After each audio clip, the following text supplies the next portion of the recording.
Hari ini, dua parti melancarkan Manifesto Pilihan Raya Negeri PRN Melaka. Seperti yang anda dapat saksikan, ini 10 sebab kenapa Barisan Nasional mesti dipilih dan masing-masing ialah antaranya Barisan Nasional dan juga Pakatan Harapan. BN menampilkan 5 teras utama dalam manifesto merangkumi 103 inisiatif yang melibatkan pembangunan sektor pertanian, industri pelancongan, sokongan sosial komuniti, tadbir urus kerajaan dan juga pembangunan masyarakat orang asli. Dan dalam manifesto itu juga, BN turut menggariskan 10 sebab kenapa Barisan Nasional mesti dipilih. Dan antaranya adalah berkaitan dengan kestabilan politik, menjamin masa depan rakyat, meneruskan agenda ekonomi dan tadbir urus kerajaan yang adil serta cemerlang.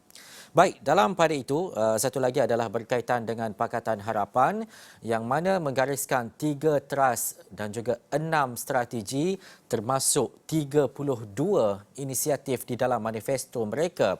3 teras utama yang digariskan ialah Melaka Sejahtera, Melaka Makmur dan juga Melaka Stabil. Melaka Sejahtera merupakan inisiatif bersepadu merangkumi aspek kesihatan serta kesejahteraan rakyat. Melaka Makmur pula bertujuan memperkasa ekonomi Melaka dengan mengukuhkan sektor ekonomi sedia ada dan teroka sektor baharu. Dan Melaka Stabil ialah strategi melaksanakan reformasi pentadbiran bagi menjamin kerajaan Melaka yang stabil, adil, telus dan berintegriti. Baik, dalam pada itu kita nak mendapatkan juga perkembangan dan juga liputan langsung pastinya menerusi rakan wartawan kita yang berada di sana. Dan untuk mendapatkan perkembangan lanjut, kita terus saja bersama dengan Faris Azman yang kini berada di Melaka. Pastinya ada cerita-cerita lain termasuk isu-isu yang dibawa oleh rakyat dan juga sidang media berkaitan dengan manifesto oleh parti yang bertanding. Silakan Faris. Terima kasih Ehsan. Itu yang dibacakan oleh Ehsan di antara dua parti ini sudah tentu rata-rata rakyat Melaka ingin melihat dengan lebih jelas apakah manifesto dan juga di belah Pakatan Harapan namanya pelan tindakan yang akan digariskan strategi inisiatif 103, 32 inisiatif juga dan apa yang menariknya sebenarnya Ehsan, itu yang akan kita bawakan di extraawani.com secara listikal mengenai setiap pelan tindakan ataupun setiap manifesto daripada Barisan Nasional maupun Pakatan Harapan.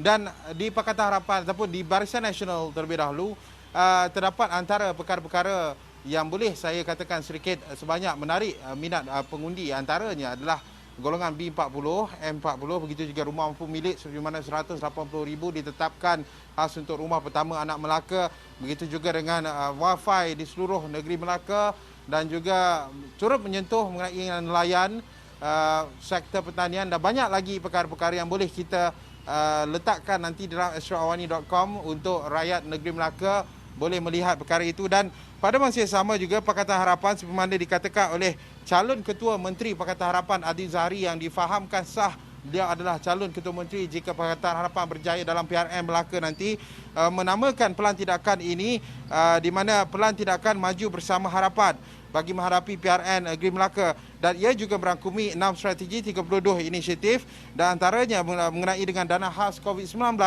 kad Melaka Sihat First Point Support khusus untuk membantu mangsa keganasan rumah tangga. Dan teras kedua juga melibatkan peluang pekerjaan baru, melibatkan pihak berkuasa tempatan di pihak berkuasa tempatan PBT, syarikat berkaitan kerajaan dan di bawah skim peluang pekerjaan rakyat SPPR.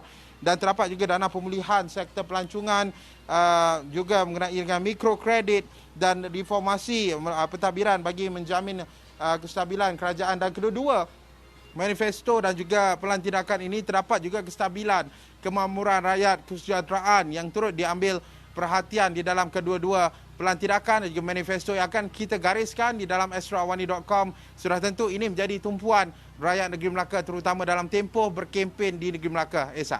Baik, terima kasih Faris Azman. Pastinya tumpuan kepada apa yang akan berlaku selepas ini di Melaka. Kita dah tahu manifesto Barisan Nasional, kita dah tahu manifesto Pakatan Harapan dan mungkin selepas ini apa yang kita nantikan adalah daripada Perikatan Nasional. Apapun itu semua adalah janji ataupun tawaran yang diberikan oleh parti-parti yang bertanding. Terima kasih sekali lagi Faris. Kita ke laporan berikutnya.